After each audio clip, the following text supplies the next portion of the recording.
What is going on, guys? Welcome back. It is Institutional here, and we are going to be talking about medications. So basically, understanding medications are very important. I'm going to show you guys two examples of price. And I have also an understanding of what is an M1 shift and what is an M1 structural shift, right? So it's two examples that are very different. So an M1 shift would be anywhere from where you're looking at price, if you have structure here, and price tends to drop down, then that will be your M1 shift, where you can just be looking along from that level. And M1 structural shift would mean when you're looking at price and it's still in a bull trend and it's making shorter, smaller time frame corrections here, you would wait for this to break and then you can take that re-entry. That'll be your M1 structural shift for a safer entry, right?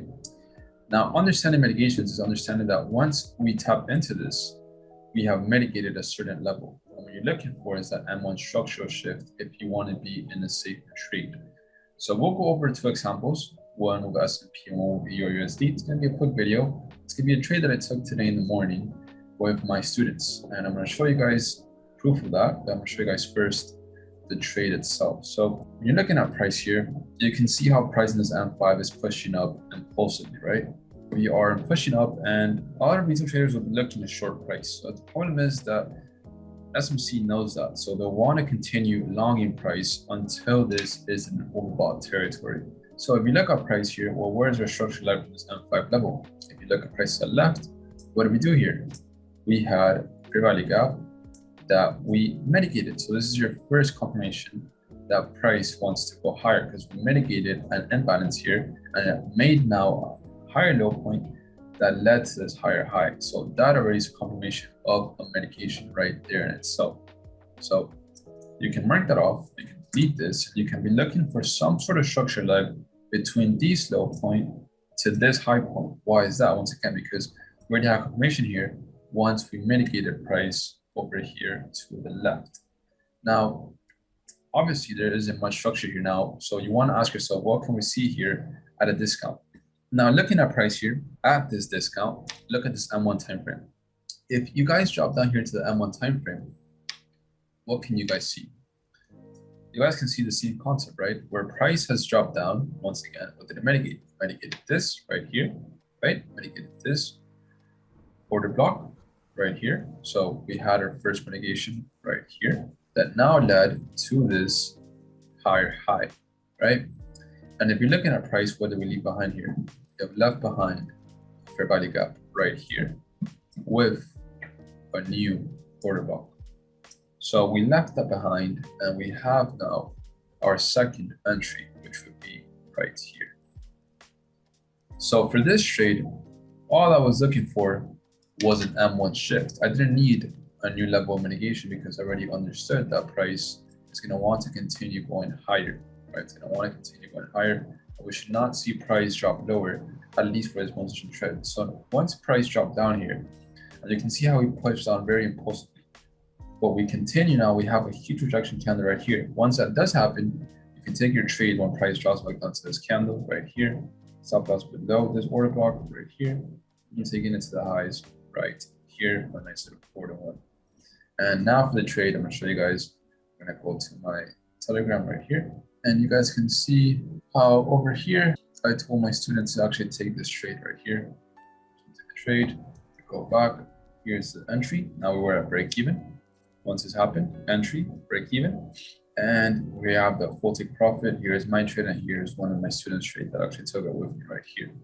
So just proof right there that we did take this trade. Now, no hindsight here, just covering you guys a little bit about how you're supposed to understand mitigations and how you're following price with price action. Now, this would be your first example of an M1 shift, right? It's not a structural shift. Why is that? Because structure here is still temporarily bearish. Now, if you wanted to have a safer entry here, well, look closely because price always gives you more entries than one. What does price do here? You have now a level of structure of this lower high point that led to this lower low, right? So if you're looking for a structural shift, you need this to break, which we did right here.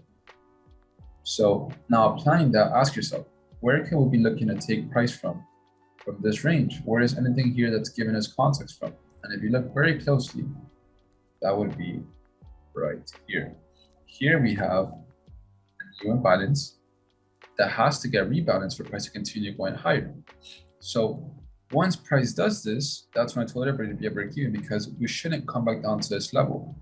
So if you wanted to, here is your third mitigation where you could continue taking this long, have stops below this level, right? Either below this area right here, or below the candlestick that made the fair value gap. And again, target what? Target the highs up here, because here you have that candlestick that has left off this imbalance that has to get rebalanced, right?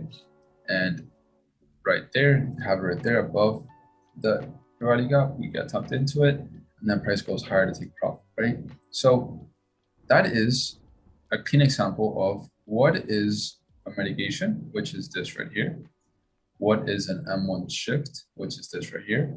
And what is a structural shift, which is we're actually breaking out of structure and we're looking for that extra confirmation. So you guys can use these concepts all to your advantage when you're looking at price. Now, we're going to look at one more example with EURUSD. And this is hindsight. So I'm not going to lie to you guys, this one is hindsight, but it's a good example as well. You guys can use it to your advantage. So if you're looking at structure here, well, you want to apply the same thing all together. What are we getting with price? What is price doing here? You can see how price has a higher low point and that says higher high, right? So once we break this here, we don't have a shift, we have a structural shift. And if you look at price, what is price left for us in the structural shift right here? We have left an imbalance that price wants to rebalance. So here is your first confirmation right here, right? Then what is price after that? It means that once we drop down here, we have mitigated price. So you can now be looking to take a short from this high, since we have already mitigated price, all the way down to what? To the equal lows here that are sitting below where there is now sell side liquidity, right? So here you have your mitigation, and here you have your second entry where you can be taking it down here. But if you redefine this even better, right, and you're looking at price, well, what do we have right here? Let's say we understand that price has mitigated this, right? We have mitigated this level down here. We want to be looking for the most precise entry like I would be looking for, because I don't want to be having a huge RR or a huge, like a 2-to-1. I want to be looking for at least a 2-to-1 plus. So I want to be focused on this. Now that price is mitigated this, I want to be focused on this order block that we have left behind right here. So what I'll do is I'll focus on that, but I'll also be looking now for a M1 shift on smaller time frames. What you can do is now you have your what? You have your lower high point that says lower low, lower high point that says lower low. You're going to be looking for some sort of confirmation here in smaller time frames. So we can erase that and we can drop down here to the M1. If we drop down here to the M1, well, what can you see with price? We can redefine this over here. You can see that price over here. What does it do? It comes back up to this level, right? Comes back up to this level. And it leaves off this sell side liquidity right here, down here, right? Makes lower high point, at least so it's lower low, and it has an imbalance that we have rebalanced right here to the left. So to rebalance that, that is going to be what? Your first point of mitigation in your smaller time frames. So you can tweak that off. And also, what do you have after that? You have price rebalancing that, and you have an M1 structural shift. Why? Because this last order block that says higher high, then now broke structure and gives you an imbalance right here. There's a fair value gap sitting above. So what you can do here, or what you would do here, is you have your entry right here at this new order block with this imbalance that you have left up behind. And all you do now is what? You have your entry right here. You have your stop loss above. You're targeting the lows on here for a nice little 5-to-1. Now, let's say you missed that and you want more context. Well, what do you see here to the left? You have the same thing, right? You have a new imbalance that has left off that rebalance, and you can be doing basically the same thing, right? You're looking for price to respect these levels. Obviously, the stop loss will be a little bit higher because, you know, it's a little bit of a, you're anticipating too much here. So you would have a bigger stop loss like up there, maybe at least, or a little bit higher than that. And it'll be basically the same concept if you have price at this order block or this value gap. But the real entry would have been after that first mitigation, when you have that order block here with this value gap, price mitigates it, comes back up to a level, taps you in, and then drops down productively. Your risk is 2 pips, like 17, but you have all structure planned out. You can see how that plays out. So I hope you guys learned a bit from this video. I will see you guys in the next one. You guys know how it goes. Don't overtrade, don't over leverage. Safe trading, guys.